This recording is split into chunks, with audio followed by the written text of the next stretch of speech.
Olá, amigos do Questões em Cardiologia. Dentro do módulo de insuficiência cardíaca, vamos resolver uma questão então sobre diuréticos.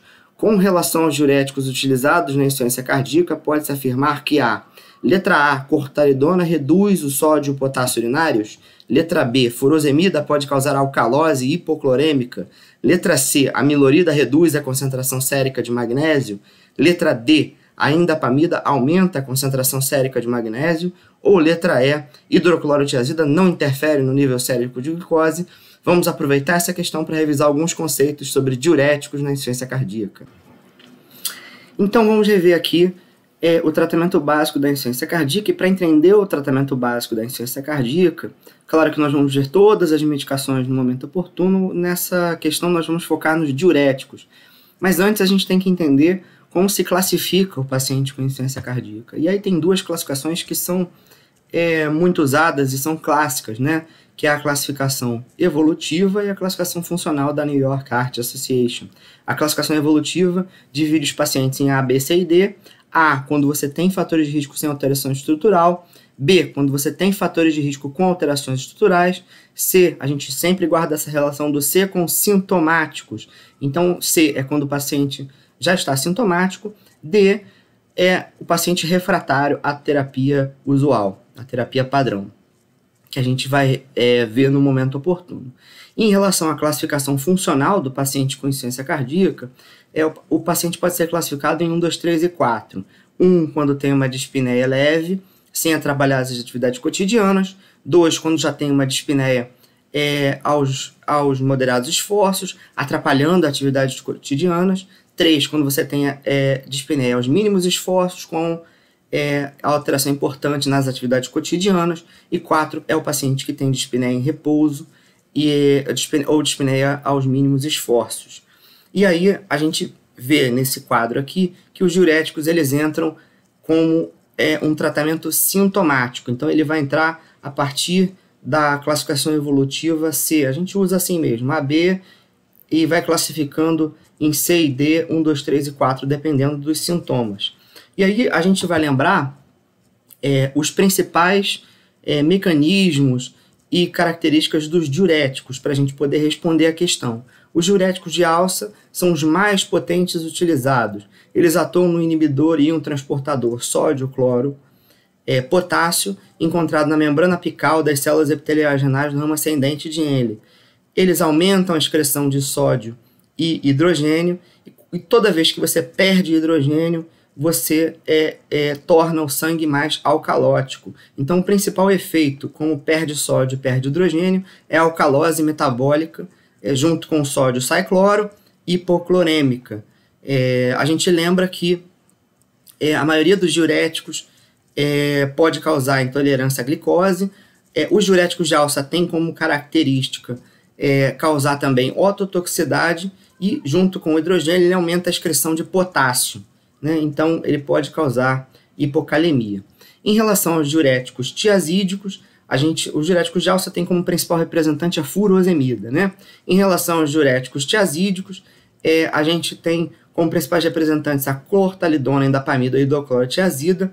O mecanismo de ação é inibir o íon transportador sódio-cloro no túbulo distal com aumento da eliminação de sódio, cloro, potássio e água. E se aumenta a eliminação desses íons, obviamente vai aumentar a secreção de potássio e hidrogênio, levando também, toda vez que perde hidrogênio, a alcalose metabólica. Os tiazídicos, eles têm, todos os diuréticos podem levar, teoricamente, a alteração do metabolismo, né? E eles têm uma alteração que a gente vê mais na prática, de metabolismos específicos, como o metabolismo do ácido úrico, a intolerância à glicose, dislipidemia e hiperuricemia. Então, o metabolismo glicídico vai estar especialmente alterado no uso de diuréticos tiazídicos. Em relação aos poupadores de potássio, a gente lembra da amilorida da espironolactona, são diuréticos que eliminam sal e água, porém poupam potássio. Então, eles vão inibir a troca do sódio por potássio, hidrogênio e magnésio no túbulo coletor, bloqueando a aldosterona.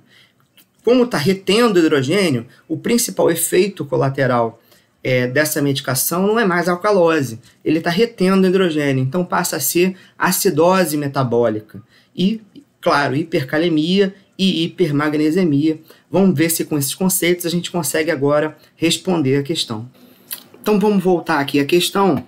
Com relação aos diuréticos utilizados na insuficiência cardíaca, pode-se afirmar que a clortalidona reduz o sódio e potássio urinários. A clortalidona é um diurético tiazídico.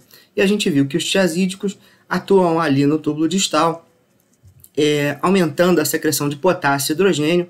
Portanto, se aumenta a secreção de potássio e hidrogênio, aumenta o potássio urinário e não reduz. Então essa opção não me parece correta.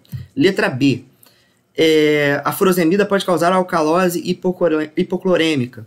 A gente viu que a furosemida atua na alça de Henle, aumentando a secreção de potássio e hidrogênio.